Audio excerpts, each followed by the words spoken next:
இன்னைக்கு பாய் friend girl friend வைக்கிறதெல்லாம் சிரமமான காரியமத்தா? வாலிபர்கள்ட்ட கேட்டு பாருங்க. ஒரு ஆடஸ் ஃப்ரெண்ட் ரிக்வெஸ்ட் கொடுத்தா போதும், அவரு முடிவு வரைக்கும் போயிடுவாரு. அவ்வளவு எளிதான காலம்.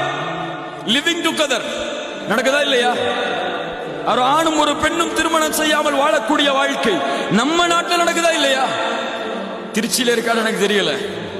சென்னையில கல்லூரிகள்ல இதெல்லாம் சாதாரணம். இருக்கீங்களா இல்லையா? சென்னையில படிக்கக்கூடிய யாரா இருக்கீங்களா?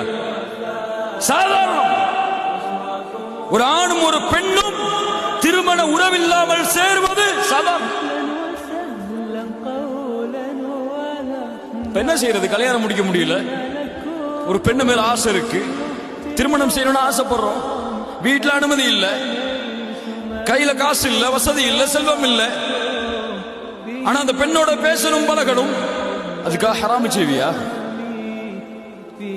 உலகத்திற்கு பயந்து ஹராமை செய்வாயா? ஒரு பெண் மீது விருப்பம் கொண்டால் அனுமதி உண்டு.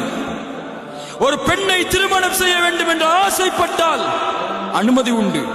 அந்த பெற்றோர்களிடத்தில் சென்ற அனுமதியை பெற்று ஹலாலான முறையில் திருமணம் செய்ய முடியும் என்றால் திருமணம் செய் என்ற வயதில் இருந்தால்.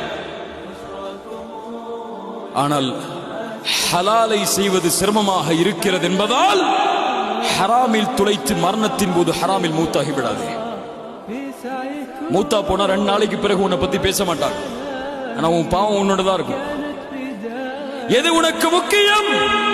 யாருடைய சட்டம் முக்கியம்? யாருடைய அனுமதி முக்கியம் என்பதை பார். அதற்காக போராடு, முயற்சி செய். ஹலாலை செய்வதற்கு எந்த எல்லை வரை சென்றாலும் தவறில்லை. ஆனால் ஹராமை செய்வதற்கு பேஸ்புக்ல போய் ஒரு சின்ன கிளிக் வச்சாலும் போகாத,